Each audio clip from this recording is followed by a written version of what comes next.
Welcome to Design Diary, the podcast where you get to look inside my board game design notebook as well as what's going on inside my head. We look at a new word each day from the sense of mechanics, tone, theme, or inspiration for a full game. Today's word is Behemoth. Often capitalized. A mighty... Okay. That's where it starts. That's what it means. It means often capitalized. A mighty animal described in Job 40:15-24 as an example of the power of God. Something monstrous size, power, or appearance. And it's also a video game company, I believe. Or a game, or I can't remember. Behemoth? Doesn't ring a bell. It's the company that makes Castle Crashers, I believe. Have you ever played that? Oh, okay. Yeah. I love that game. And I only remember that because, like, going to PAX, you would see, like, their massive booth. They did Alien Hominid, too, which was a fun one. Okay. So, you want to go first? You want me to go first? Yeah, I'm going to go first. All right. So, when we're talking about Behemoth, it was specifically dealing with, like, a living thing. And I've tried to figure out, like, how to make... Like, I don't think anyone is going to control the behemoth. I don't think anyone is going to be a behemoth themselves, because I wanted to deal with the sense of scale that a behemoth puts players into. So you have different types of scale in games. Like with Tigris and Euphrates, you are... I don't know who the players are. They're just above this giant landscape shaping the culture and the growth of these cities as they cross the hundreds and thousands of years. But then you have a game like, is it Viral? One of the Arcane Wonders games where you like play as a virus within a person's body. Yep. And so I specifically wanted to have like players be human-sized, but then they are facing an obstacle that is a behemoth in itself. And so I wanted to think of ways that scale could be conveyed. So in the Cool Mini or Not Kickstarter that's going on right now, in the Cthulhu Death May Die, they have a reward level where you get this gigantic miniature. And it also functions as a board, a spot in which you can place these pieces. And cool. And it does a really good job at making the scale. And so, but I mean, obviously I don't want anyone to buy a like 30-pound miniature just to play like one scenario of one game. And so I was actually thinking about the little game Myth or Mythe, Mythe, where it has a pop-up board in the game. Like, does it pop up during the game?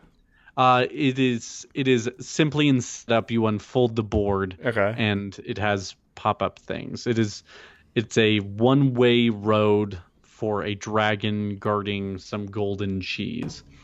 And so Plaid Hat has these storybook games, but it's all played on a flat landscape. Yep. And so I wanted to have pop-up book games.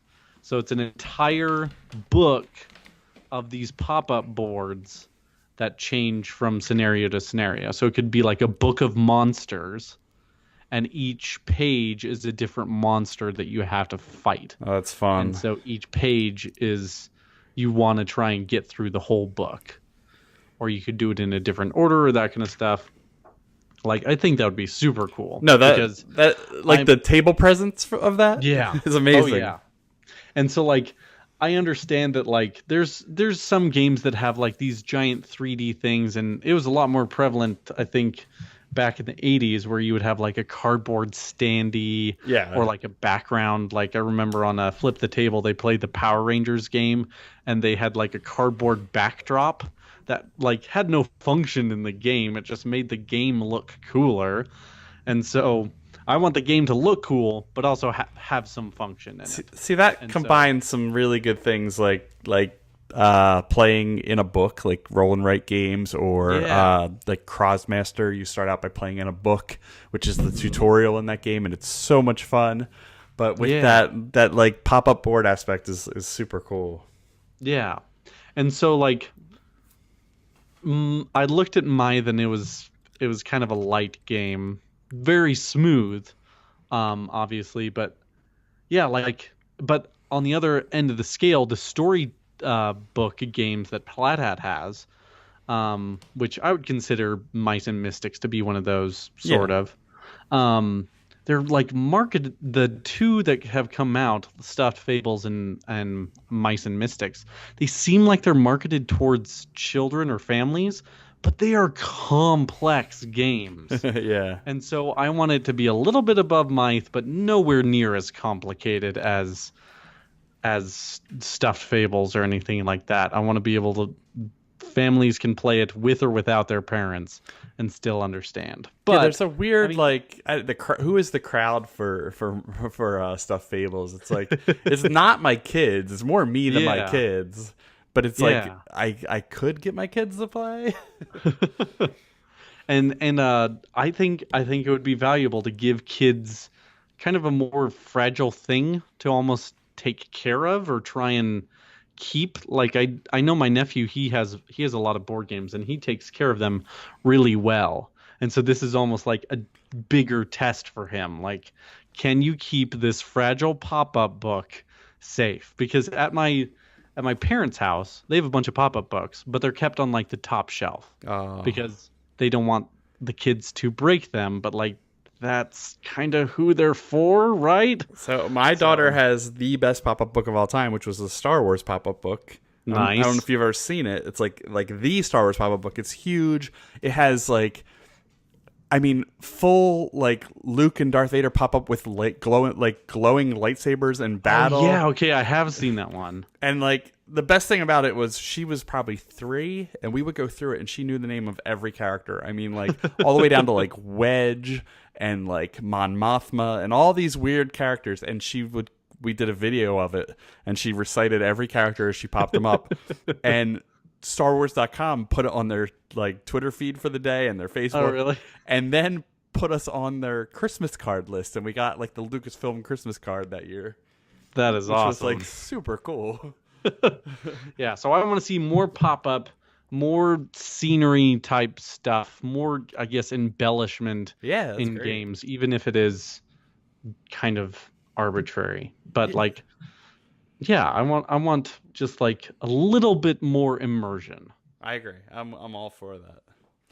So what you got? I took my first idea fizzled very quickly, and it was basically I was looking at like a deck builder where you actually, in most deck builders, you want like a nice lean deck. And you like larger doesn't always mean better. If all of the cards scored at the end, larger is better, but you kind of want to cull it down to the most useful cards. So I was trying to go into where larger is always better and culling is bad, and it started to fizzle. But I just wanted this like massive deck. Like like you have a game that's like 400 cards, and by the end, I even wrote at one point that the end one player has all the cards, and you basically just like are the eater of cards and becoming this. So it's like war, basically. Essentially, yeah, it's just Gamers' war.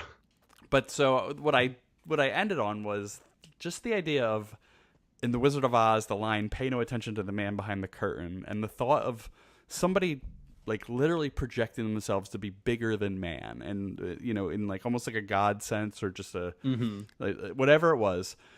And we talked about doing like games with like shadows and light, but what I started to think about was filling a frame, and how people will take those pictures at like the Eiffel Tower where their fingers are like crushing the Eiffel Tower and things like that.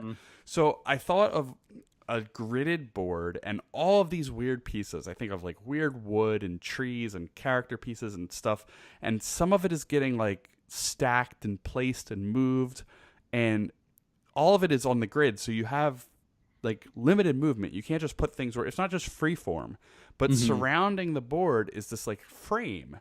And in the frame, you would look into it, and that would be your end result of your turn. So I get a certain number of actions, I move some things around, and in the frame, if my character's really far forward and it's dwarfing yours, that means something. If there's certain things that are hidden behind me, then they don't exist anymore. Certain things that are seen do exist. And then I thought, bring like a camera or like a phone element into it. Where you would like snap a picture of it, and it's like almost like set collection, and every time you do that, that's your set for the round. And at the end of the game, you've got all your sets, and you kind of go through them and see what you scored and compare and everything else. Neat. Yeah, I like that. I'm psyched about it, but it's weird. Like, it's definitely a little. It's all forced perspective, like the making of the Lord of the Rings movies. Yeah, exactly. Like, what's that?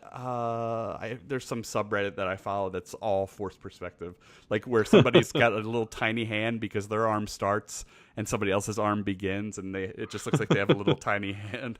And I love that stuff. And I was thinking about that with this, and that's as far as cute. I got. Yeah.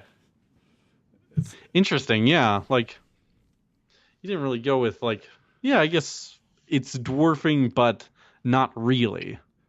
Just an illusion that it's projecting. That's why I pay no attention to the man behind the curtain. And I said something very small, but can be actually very large in a frame. Nice. Yeah. That's cool. It kind of took a little trail off of Behemoth, but that's where it started.